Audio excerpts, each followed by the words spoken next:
আরে সত্যসাধন বাবু যে, কি সৌভাগ্য আমার। আপনি দাঁড়িয়ে কেন, বসুন। না না, বসতে আমি আসিনি।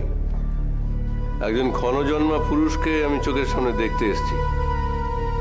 আরে আপনাকে তো মশাই পায়ে হাত দিয়ে প্রণাম করা উচিত। আপনি যদি বসে কথা বলেন তাহলে খুব ভালো লাগবে।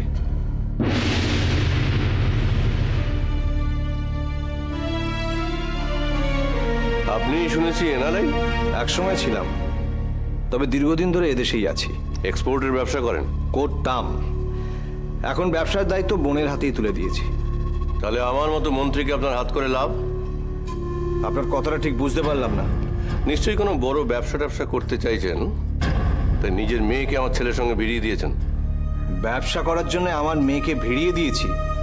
আপনি কি বলছেন আমি বুঝতে পারছি না। একদম ন্যাকামি করবেন না, কোনো প্ল্যান না থাকলে এরকম কাজ করা যায় না। ও, তার মানে আপনি বলতে চান যে আমি যোগ সাজস করে আমার মেয়ের সঙ্গে আপনার ছেলের বন্ধুত্ব করিয়ে দিয়েছি? এই তো এতক্ষণে ঠিকঠাক বুঝতে পারছেন। দেখুন, আমার ছেলেটা একটু ভোলে ভালা, একটু আঁকে টাকে, তাকেই টোপ করে বসলেন। তবু যদি নিজের মেয়েটা একটু সুস্থ, একটু স্বাভাবিক, একটু সুন্দর হতো, একটা ল্যাংড়া মেয়েকে আমার ছেলের সঙ্গে ভিড়িয়ে দিলেন। সত্যি অসীম ক্ষমতা আপনার। আপনার সঙ্গে কথা বলতে আমার রুচিতে বাঁধছে। আপনার ছেলে আমার পূর্ব পরিচিত নয়, আমার মেয়ের সূত্র ধরেই তার সঙ্গে আমার আলাপ। সে তো আমি জানি, বুঝি। ছেলে আমার শিল্পী, সমাজের দুর্বল নিপীড়িত মানুষের জন্য তার মনটা কাঁদে। তারপরে একটা ল্যাংড়া মেয়েকে দেখলো, ভাবলো একে যদি উদ্ধার করা যায়। আর আপনি সেই টোপটা নিলেন, ভাবলেন এই ল্যাংড়া মেয়ে আপনার, যদি একে ঘাট থেকে নামানো যায়, তার সঙ্গে যদি এই মন্ত্রীদের সঙ্গে একটু আত্মীয়তা করা যায়। আপনি আমার অতিথি, আমি আপনাকে কোনো অসম্মান করতে চাই না। আমার বাড়িতে দাঁড়িয়ে আপনি আমাকে যা নয় তাই অপমান করছেন, করুন, কিন্তু আমার মেয়ে আমার দুর্বল জায়গা। তাকে আপনি পঙ্গু বললে, ল্যাংড়া বললে, আমি কিন্তু আপনার প্রতি কোনো সৌজন্য দেখাতে পারবো না। ও, আপনার মেয়ে আপনার দুর্বল জায়গা, আর আমার একমাত্র ছেলে আমার দুর্বল জায়গা নয়। আপনার এই ল্যাংড়া মেয়েকে আমি আমার ছেলের বউ করে নিয়ে যাব, এটা আপনি ভাবছেন কি করে? এই কারণেই ভাবছি, কারণ অলি সূর্য ওরা পরস্পরকে পছন্দ করে বিয়ে করছে। এর মধ্যে আমার হ্যাঁ বলা ছাড়া আর কোনো ভূমিকা নেই। অপূর্ব, অসাধারণ। আরে আপনার তো মশাই রাজনীতিতে আসা উচিত। যে কোনো সময় যে কোনো লোককে আপনি তো গোল খাইয়ে দিতে পারেন। অনেক দিন পর নিজেকে সহ্যের সীমার মধ্যে আটকে রাখতে পারছি না। আপনার মতো মন্ত্রীরা পার্টির জন্য ভিক্ষা চায়। ভোট তো আছেই, আজ এটা করে দিচ্ছি, কাল সেটা করে দিচ্ছি, এর জন্য নিয়মিত ভিক্ষা দিয়ে চলেছি। তাই আপনার মতো চুনোপুটির মন্ত্রীকে এই রোহিত রের প্রয়োজন হয় না। আরো শুনে রাখুন, আমার কোম্পানির নাম আর অ্যাসোসিয়েটস। আপনাদের সরকার এদেশে কোনো প্রজেক্টকে লগ্নি করার জন্যে আমার কাছে নিয়মিত রিকোয়েস্ট করে যাচ্ছেন। আপনি যদি বলেন, আমি চেম্বার অফ কমার্সের চিঠি আপনার কাছে দেখিয়ে দেবো। সুতরাং বুঝতেই পাচ্ছেন যে আপনি আমার সম্বন্ধে যেটা ভাবছেন সেটা সম্পূর্ণ ভুল।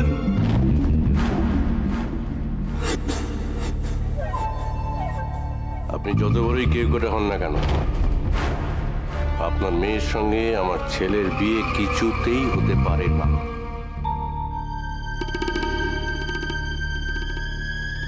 বন্ধু মানে নেহার মেয়ে? শোনা, আমাদের নতুন স্যারের তাহলে গার্লফ্রেন্ড আছে বলো? ইতিহাস কি এইভাবে ঘুরে ফিরে আসে? শেষ পর্যন্ত কিরিটের সঙ্গে বন্ধুই বন্ধুত্ব করে উঠল। বন্যি কিরিটকে লাজে খেলিয়ে খেলিয়ে খেলিয়ে খেলিয়ে ডাঙায় দিল।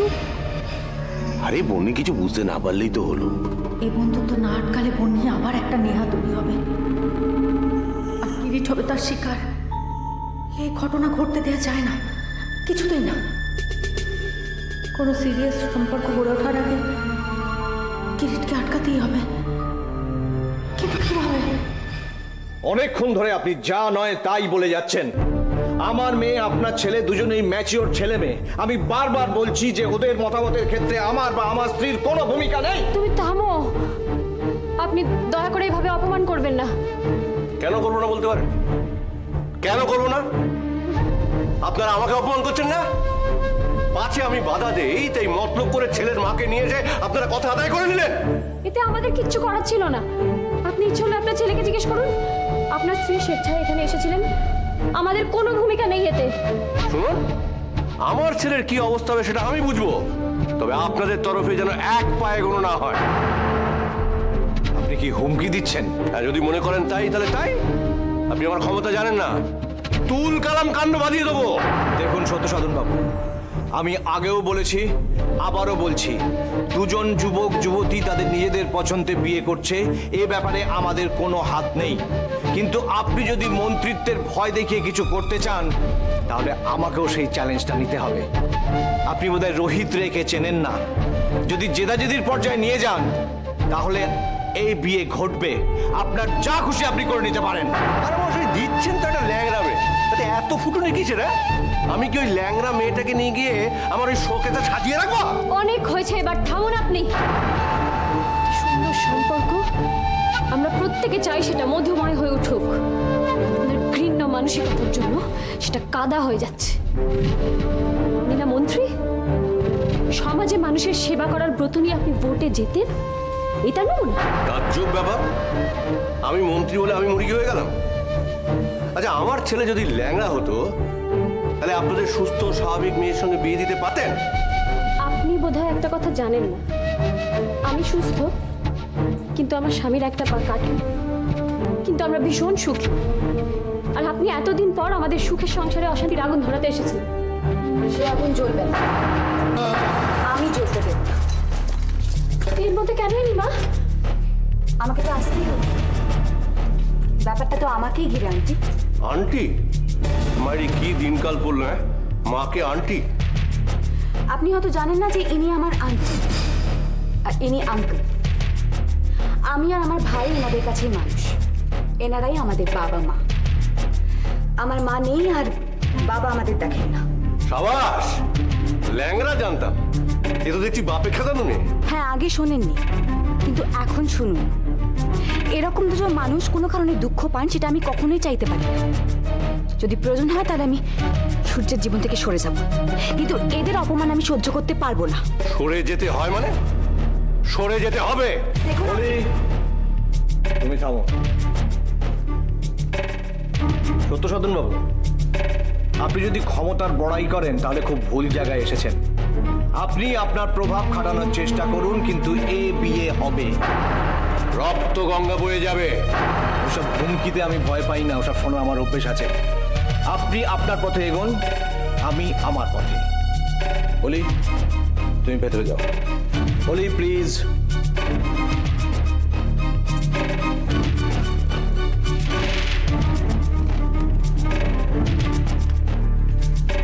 দেখুন সত্যসাধন বাবু, আমার মনে হয় আপনার পক্ষে রাজি হয়ে যাওয়াটাই ভালো। আপনি পলিটিশিয়ান মানুষ তো, ইমেজটাই আপনাদের কাছে সব। এরকম করলে কিন্তু সেটা আপনার ইমেজের পক্ষে ভালো হবে না। আর আরো বিপদ কি জানেন? যখন এই বিয়ের ব্যাপারটা নিয়ে কাদা ছোড়াছুড়ি হবে, তখন আপনার আরেকটা পরিচয়ও ফাঁস হয়ে যাবে। মানে? আমি কথাটা বললে আপনি আকাশ থেকে পড়বেন সেটা আমি জানি। বউ ছেলে থাকা সত্ত্বেও আপনার আরেকটা জায়গায় যাতায়াত আছে সেটাও আমি জানি।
আন্টি, আমি যে হাঁটতে পারি না, চলতে পারি না, সেটা কি আমার দোষ বলো?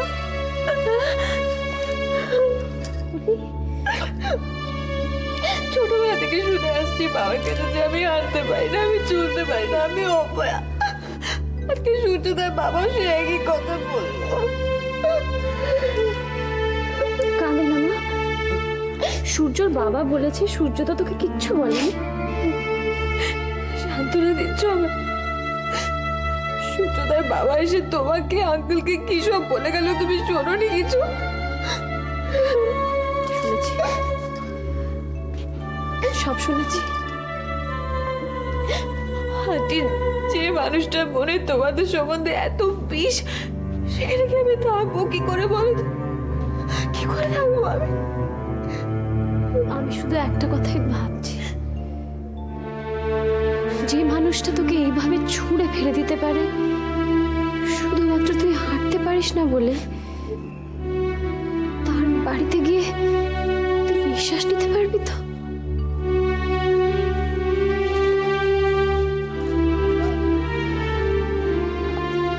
আন্টি, বলি, এ বিয়ে যদি না হয়,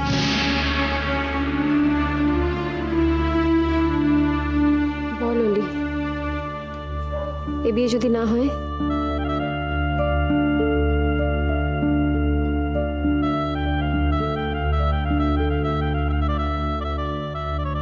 বলি আমার কথার উত্তর দাও।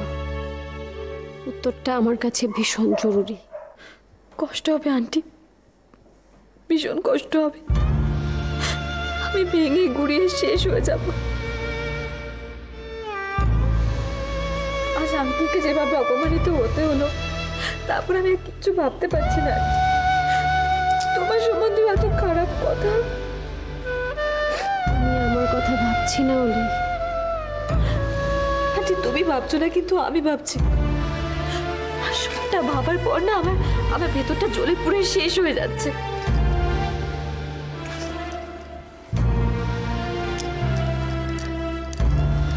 তুই আমার চোখের মণি, আবার এই রত্নটা যেখানে গেলে মাটিতে পড়ে গড়াগড়ি খাবে, সেখানে আমি তাকে কি করে পাঠাই? আন্টি, আঙ্কেলের চোখে জল ফেলিয়ে আমি কিচ্ছু করতে পারবো না। আমার কষ্ট হবে আমি জানি, কিন্তু তাও আমি থেমে যাব। এত সব কিছুর মধ্যে আমরা একজনের কথা ভুলে যাচ্ছি রে, সূর্য। একবারও ভাবছি না ওর কি অবস্থা। বলি, ওর তো কোনো দোষ নেই।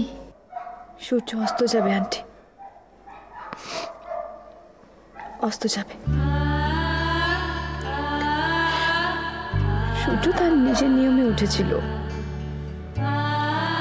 তার আলোয় আমার পৃথিবীটা ভরিয়ে দিয়েছিল। এখন তাকে অস্ত যেতে হবে, তার তো কাজ শেষ। একটা কথা তো মনে রাখবি, সূর্য আবার ওঠে, পরের দিন সকালে আবার নিজের আলো দিয়ে সারা পৃথিবীটাকে ভরিয়ে দেয়। কিছু বুঝতে পারছি না জানিস, একবার ভাবছি যে এই বিয়েটা বোধহয় না হলেই ভালো, হলে তোর কি হবে। আবার যেই সূর্যবাবুর মুখটা মনে পড়ছে, মনে হচ্ছে সব ঠিক হয়ে যাবে জানিস।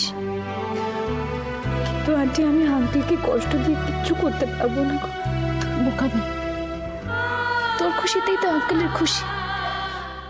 জানি না, জানি না সূর্য কি করবে। এখন তো শুধুই অপেক্ষা। কিসের? তোমার কাছেই তো শুনেছি ভালোবাসার অনেক দায়িত্ব থাকে, অনেক ওজন থাকে, অনেক কাঁটার উপর দিয়ে তাকে হাঁটতে হয়। হয়তো। আন্টি, টেমসের ধারে দাঁড়িয়ে সূর্যোদয় দেখা তো আমার আর হলো না। আশা একটাই, আমার জীবনে সূর্যোদয়টা নতুন করে হয় কিনা।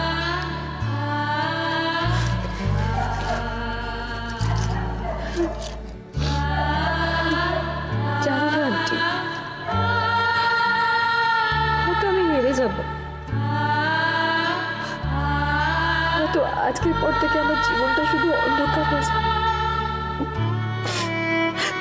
তবু আন্টি আমি আঙ্কেলকে কষ্ট দিয়ে কিচ্ছু করতে পারবো না, কিচ্ছু না।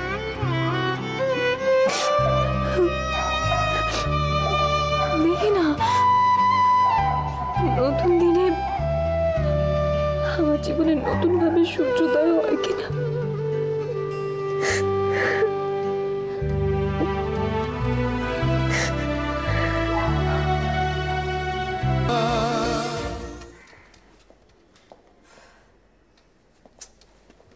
এখানে বসে আছো তুমি? আমি সারা বাড়ি খুঁজে যাচ্ছি। না, চা বিস্কিটটা খেয়ে নাও। কাল রাত্রে কিচ্ছু খাওনি, আজকে এত বেলা অবধি কিচ্ছু মুখে দাওনি, এভাবে চলবে? কি বয়সটা যে বাড়ছে সেটা কি ভুলে যাচ্ছ? ভুলিনি লতা, কিচ্ছু ভুলিনি। কালকে অনেক কষ্টে সত্য সাধনের কাছে মাথা ঠান্ডা রেখেছিলাম, না হলে সত্যিই রক্ত গঙ্গা বয়ে যেত। রোহিত, দুটো মন যেখানে এক হয়ে গেছে সেখানে আমরা কে?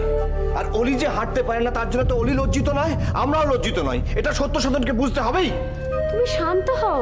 কত বড় স্পর্ধা বলে, অলির সঙ্গে বিয়ে হলে রক্ত গঙ্গা বয়ে যাবে। রোহিত, ওদের হাতেই সব ক্ষমতা, ওরা যা ইচ্ছে তাই করতে পারে। না, পারে না। ক্ষমতা আমাদের লতা, আমাদের আমাদের আমাদের ক্ষমতা। আমরা জনসাধারণ, আমরাই ওদের ক্ষমতা। আমরা ইচ্ছে করলে ওদের ক্ষমতা দিতে পারি, আবার ইচ্ছে করলে ক্ষমতা কেড়ে নিতে পারি। আচ্ছা ঠিক আছে, ওদের বিয়ে হবে, অলিয়া সূর্যর বিয়ে হবে, সেটা তো ঠিক হয়ে গেছে, তাহলে এত চিন্তার কি আছে? সেটাই তো চিন্তা লতা। সেজন্য সাত সকালে কাউকে কিছু না বলে বাড়ি থেকে বেরিয়ে গেছিলে? খোলা হয় একটু হাঁটতে গেছিলাম।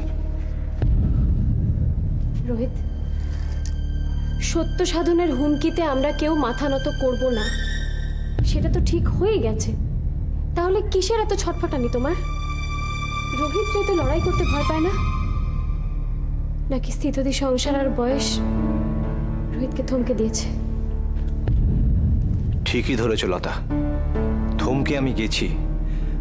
আর আমাকে এই পৃথিবীতে থমকে দিতে পারে শুধু একজন। কে জানো না? বুঝতে পারছি না।